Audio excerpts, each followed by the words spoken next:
0-2, Wegener delivers.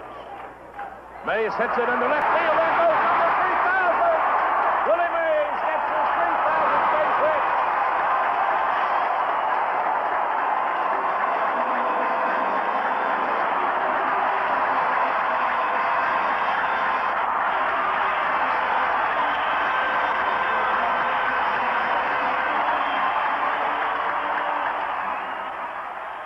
Willie Mays has done it again.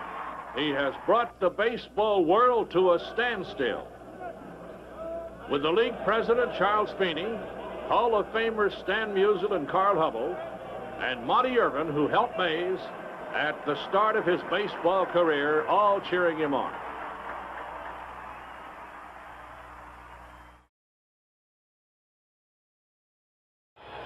This is a 2-1 pitch coming up. It's a high fly into left field. Not too deep. Rudy's there. Tagging is Harrelson. Will he gamble? He's coming. Here's the throw. And he is out at home plate. He's out. Willie Mays. Lifting up. Yogi Berra arguing. The Mets have gone wild on the double play. Joe Rudy throws out Bud Harrelson. Look at Mays arguing.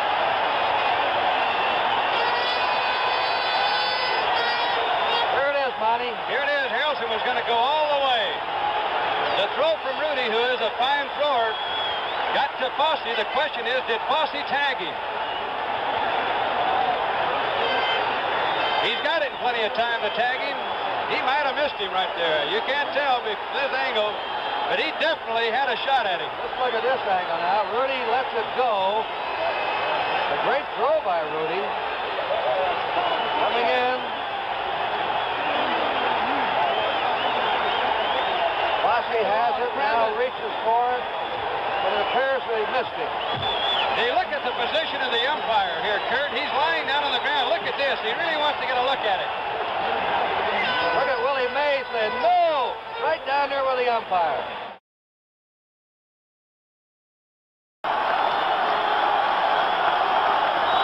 Two men out. He's called out on strike. There is McGraw. Tug McGraw finishing with successive strikeouts as he gets the save, and the win, of course, goes to Jerry Koosman. And the New York Mets go out in front in the World Series 3-2. Cleon Jones coming out of a sick bed, double, single here tonight and turning a sparkling play in the outfield. Don Hahn had a triple, a drive, and a run. The Met fans have seen the final game of the season at Shea Stadium. 3-1 pitch. There's a drive into left field. That ball is going, and out of here. Henry Aaron has just tied Babe Ruth in the all-time home run parade.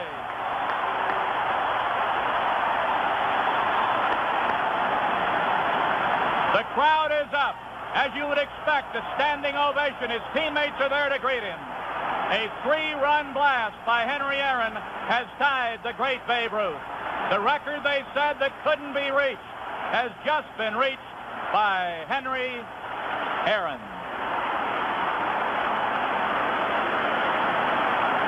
He picked on a 3-1 Jack Billingham pitch, and here it is again. There wasn't much doubt. Pete Rose, I think, knew it was gone the minute it was hit. He starts back, but he knows that it's going to be over him, and Rose, who usually runs right to the fence. And now another ovation for Aaron. As you see it go out of the park again on instant replay, the crowd has given Aaron a tremendous ovation here. 714 has been hit. The last time that a home run by that number was hit was on May 25th at Pittsburgh, of course, by Babe Ruth. His last home run. Nobody knew that. There was not much flourish when the Bambino did it because they were used to his records. But Henry Aaron has done it with all the pressure in the world.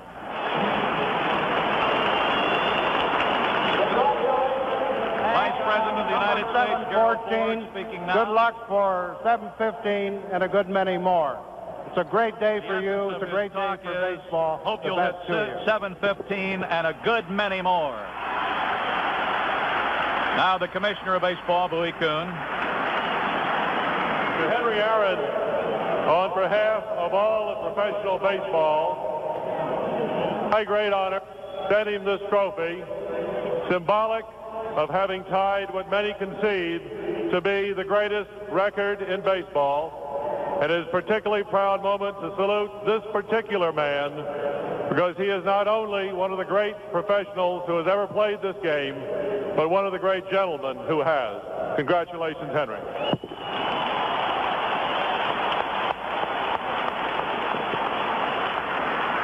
Now, chairman of the Braves, Bill Bartholomew. To Hank Aaron, on behalf of the Braves, is this plaque signifying that on April 4, 1974, he hit home run 714 to tie the Babe Ruth record set May 25th, 1935. And the rest of our celebration will take place Monday night in Atlanta, Georgia. Thank you. And as Mr. Bartholomew has pointed out, Vice President, Commissioner, Mr. Bartholomew, I certainly would like to say thank you very much, and I'm just glad it's almost over with. Thank you. And Henry has stated just the way he feels. He's glad it's almost over with.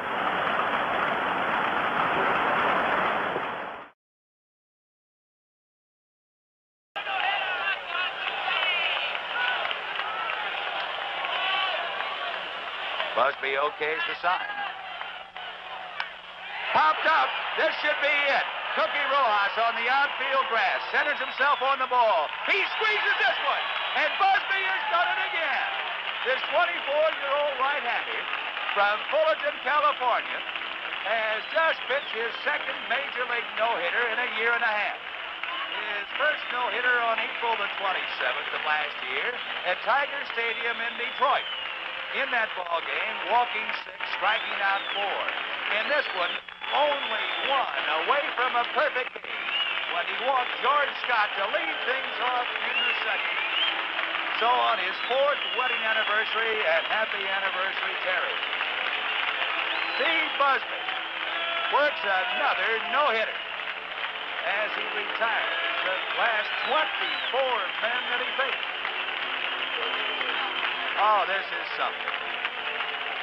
Steve Busby wins his 9th game and picks up his second no-hitter in a year and a half of Major League pitching. Now the runner taking over is the speedster, Herb Washington.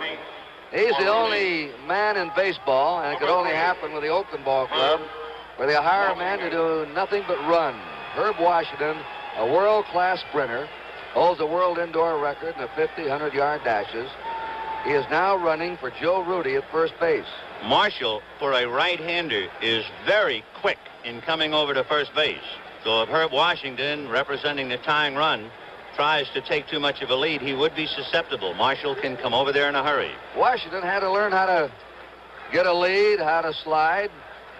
He's done it almost on sheer speed. And he's won some games late in the year.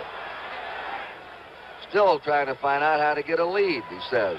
Marshall is trying to take advantage of his, let's say, lack of maturity by stepping off the rubber twice now and faking a throw. And the 3rd time. 3-2 Los Angeles. Herb Washington at first. Reggie Jackson and Alvin Dark watching intensely. They got him. Yes, sir. Marshall picked him up. I knew if he was going to try and take that lead, Mike was too quick for him, and he nailed him. He really set him up by stepping off the rubber 3 times. And that was all part of it. Now watch out. He's got him leaning on his right leg. He is hung out to dry all the way. Take it from another look, and it's simply experience over immaturity. And look at there. He is dead. The outspoken A's players have criticized their manager for using Washington at times. Nothing personal against him, but they just don't think that he has the instincts for baseball. And there it goes. A home run, Henry Aaron. 10-7 now. 5 home runs by the Brewers.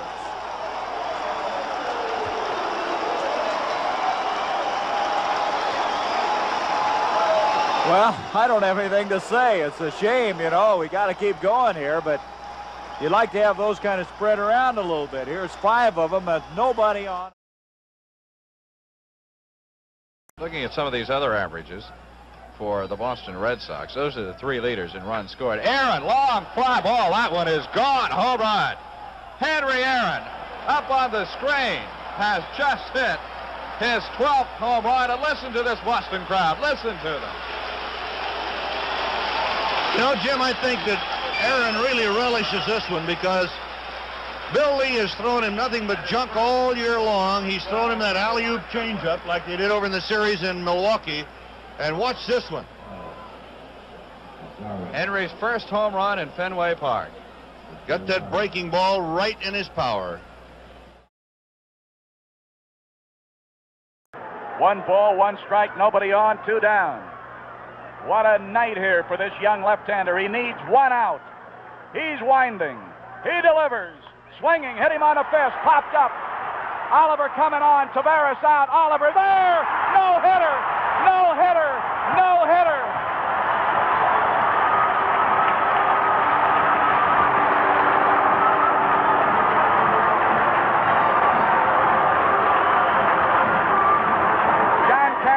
Mobbed by his teammates. He's thrown a no-hitter. Got out of the only jam he had all night. What a ball game. 101 pitches. John Candelaria throws a no-hitter at the Los Angeles Dodgers. He loves it. The teammates love it. And this crowd loves it. What a night at Three Rivers Stadium. Ron Say, number 4 man in the order, hits it high and deep to left field, way back, and Piniella jumps, got it! What a great catch. Oh, Great boy, catch. what a play. I thought it was gone when he hit it. Lou Piniella made a fine catch at the wall. Piniella will give you everything he's got and more. He's not a man with foot speed, but if he can get to a ball, he's got it. It's gone. You can be sure of that. And this play is a vivid evidence. That's a fastball right in his wheelhouse. Hit it real well. Up over the fence, too. Yes, sir. He absolutely robbed Ron Say of the home run. Great play. Watch this view, fellas, of that catch by Piniella. It's a different one from our outfield camera, a third view. Now Say he watch thinks this. it's gone. Look at that. He thinks He that really ball did. is way out. Watch. Oh, what a great shot, guys. Shot.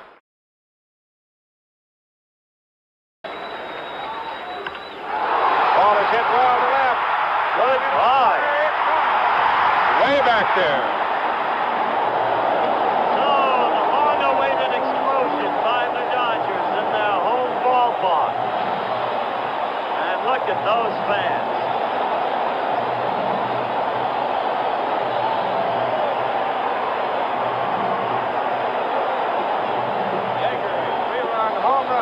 Dodgers lead now 5-0.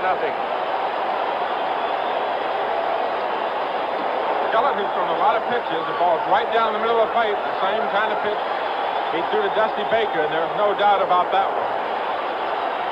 That one was way back there. He's in those seats who went into the bullpen, just in that last edge of seats before the bullpen started. There he is. Now he comes down. Look at that. That's become something of a tradition throughout baseball. This season, it's been happening a number of times. After 2.5, Milwaukee 2-0 over the Yankees. Kansas City, Baltimore, Oakland, Seattle tonight. After 3, Philadelphia, Montreal, no score. And now here comes it, and Gritch is going after Eckersley, or I should say Erickson, as they threw all the way to the backstop, and now here they go. That ball went all the way to the backstop, and they're going after it, and left and right, and Baylor and Gritch, and they're going all over everybody. Gritch is hitting anybody in sight. As they went down, and they are going after it. If you think Bobby Gritch back, and here comes someone on the third base side, and they're going after it, I'm telling you. And Jackson is going after somebody. There's someone trying to get Jackson. He's going back out. But that ball went all the way back up on the roof, and Grich went out, and he really took off after young Erickson. And Roger Erickson, right now, welcome to the major leagues. There are caps, gloves, everything thrown all over. And somebody come out of that Minnesota dugout, and if we can get a replay on this, I'll guarantee you one thing. Someone came out like Chuck Foreman running off tackle and really bounced Grich. There it is. That's one. Now Grich thinks about it and says, I don't like that much. And here he comes. Whoops. Oh, Erickson wasn't exactly ready. At New Orleans, they didn't come out and hit you like that. You better get your... Now watch who hits Grich. Somebody really comes flying out. Oh, who is that? I don't know who that was. We'll have to take a look, but whoever it is down on the ground, and there's going to be some bodies on top. And before it's all over, well, that's one of the better ones that you'll want to see. Look at Baylor. Grich is now taunting the crowd, saying, hey, you want to come up here and... And now they start throwing some stuff out of the stands, and Grich is going to be a little bit hot right here. And McNamara standing. There's George Maloney, Dave Garcia. But evidently that we'll have to see if young Roger Erickson is out of the game. Evidently he is not. The 2-2 pitch from Sparky Lyle. Bostock swings and lines a base hit to center field. Grich got a late break. Baylor Blair up for the ball. The throw to the plate. Here comes Grich. He's going to be out by a mile.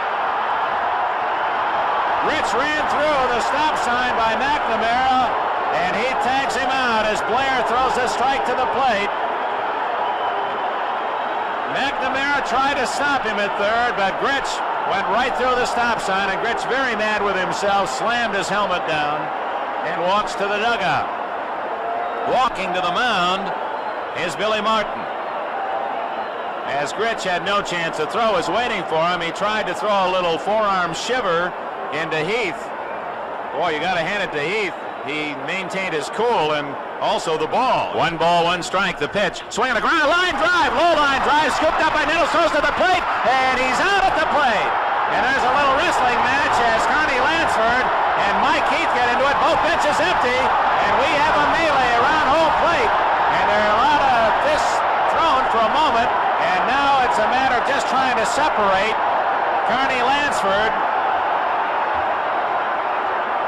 and the young catcher Mike Heath.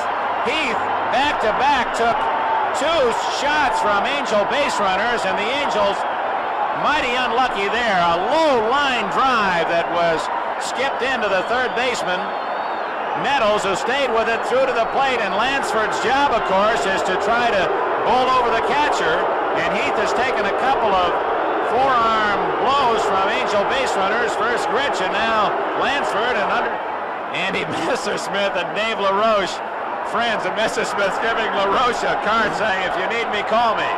Well, Billy Martin's been kicked out by Larry Barnett, and now he's trying to get after Barnett, and Durwood Merrill standing in front. And Jim Fregosi over talking now to Merrill. Gene Michaels is talking to Marty Springstead. And Jim Fregosi back looking for his cap as Billy Martin has been kicked out by Larry Barnett.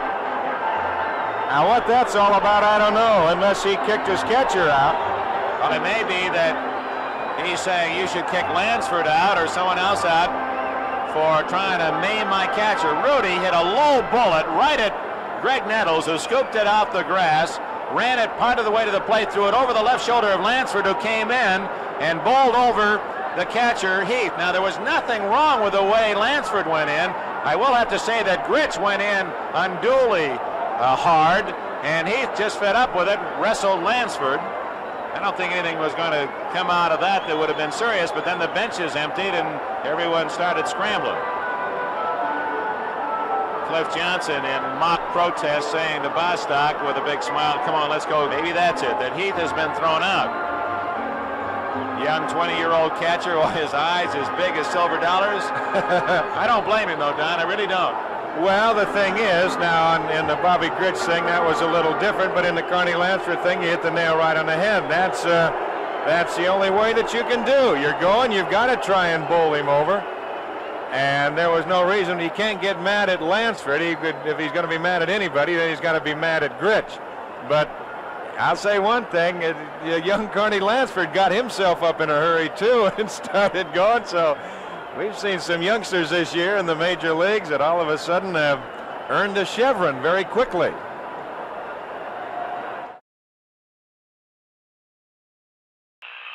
Big right-handed hitter. Swings, misses, throw to first base, and they're out at first. Out at first, and also out of the game is the base runner, Mike Cubbage. Gene Mauch comes hurtling across now. They had a pickoff play from Montgomery to Yastrzemski. They called Cubbage out, and now Gene Mauch is out of the game. Mauch came over and put his hands on the umpire, and Kunkel has thrown both of them out. In one quick half moment, both Mike Cubbage, who came up off that bag like a bat out of a cannon, threw his helmet on the ground and started to argue, said something. He was immediately tossed out. Manager Gene Mauch, flaming red in the face, came over, started to push the umpire, and he was kicked out. Double ejection as far as I know, and both manager and player are out in more ways than one. Kunkel threw him out, and his fine pickoff throw by Bob Montgomery to Yastrzemski, who curled in behind the runner. They had Cubbage coming in a little bit slowly after that strike call. And the throw to first got him. It was kind of a delayed call by Kunkel, and maybe that's why Cubbage is so mad. He's still frothing out there. Boy, Mauch's face is redder than a Red Sox cap. Boy, he looked like he was going to burst a blood vessel or something. I thought he was going to have apoplexy on that one as he went over there, and he did lay his hands on Kunkel. And I saw the hook go out for the second time, and we'll find out if there goes a few bats out on the field now. Here comes 7 bats out on the field, and Gene Mauch is emptying the whole bat rack. Here comes Rosenbags, bats and everything out along the third base line. Flung out there by Gene Mauch. Boy, there's a lot of lumber came flying out of there, and time's going to have to be called here to get all that off the field. They're throwing everything out of the Minnesota dugout now. It's been a frustrating day for him, and it certainly didn't help things. It sure has. He lost a tough first game on a line drive to the pitcher, and he gets kicked out of this game. It looked like a game of jackstraws out there. All those little things coming out there like matches you have to pick up. And the bat boy now has the task of getting them all back into the dugout and into the bat rack in somewhere proper order. Boy, oh boy, as soon as Mauch disappeared under that roof, suddenly a whole pile of wood came tumbling out of there. Bats in bunches of 3s and 4s strung out along the third base coaching box. So there are 2 outs now, and a man picked off first on a fine throw from Montgomery to Yastrzemski, and a very close call at first base. Cubbage picked off. 2 to 3. Ford is at second base. 2 outs and a count of 1 strike on Cusick. There's still 2 bats out there to be brought in. The count. 1-1 pitch. That one's hit to left field pretty well. Over goes Heath. He has a long way to go. He is running. He makes the catch. Dives into the retaining wall. Oh, and I think Mike Heath is injured. Yes, he is. Oh, Mike Heath has hurt himself, but he has just made the catch of the game. Mike Heath is hurt and he is down. Heath is lying on his back now. Out of our view with the exception of the television monitor. And we'll take a look at a TV replay of it for you. Heath caught the ball in fair territory, crossing the line, and oh, did he belt that wall. Oh my, he might have broken his shoulder. He might have broken or separated his shoulder. He hit that wall hard. I think he's all right. He's gotten up. And Heath is okay. He might be hearing bells for a little bit.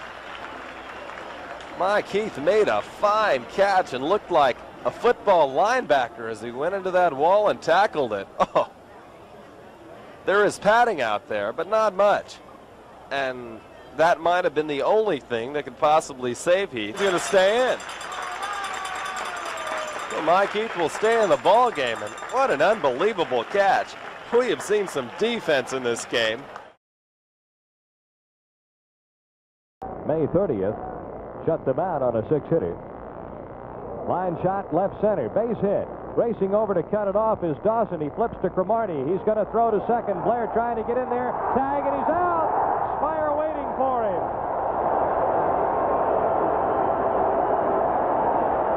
Andre Dawson combines with Warren Cromartie to get Paul Blair trying to stretch a single into a double. Good heads-up play. Seen that tried quite a few times in the outfield, but haven't seen it work. That time it was perfect.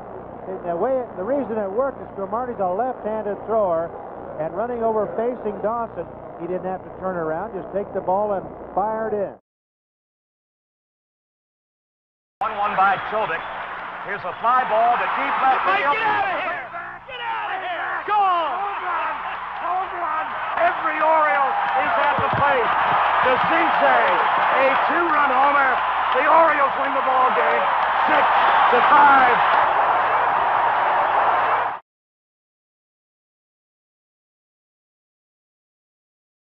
Now it's up to Darrell Porter, and the man who has sat and looked for 19 years in hopes that someday that he would see his ball club be the Western Division title holder, Gene Autry, has to be a man that is awfully proud as Porter sends it to Carew. This should do it. He knocks it down. He goes to Tanana. It's tied. It's over. The Angels win. Right, Tanana mobbed by his teammate. Carew, his teammates making their way to the dugout as the Angels, for the first time in 19 years, win the Western Division title of the American League. There's got to be some tears of joy and happiness as throngs of field come onto the field as the Angels back in the clubhouse right away. But the Angels defeat the Royals by a score of 4-3. And it took a gutsy performance by Frank Tanana to do just that. Tanana, suffering from tendinitis throughout the course of the year, missed 3 months of the season, but he came back to pitch one of maybe the greater games of his career. And right now, the Angels going into the clubhouse. Bill Rigney has joined. There's a man. He's been in baseball for 50-some years, Jimmy Reese, a roommate of Babe Ruth, and he is now on a winner. For many times, they have been counted out. They have been down to the 9 count, but they have got back off of the floor, and they have said, yes, we can. And as you saw on a banner tonight, it is yes, they will, and yes, they did.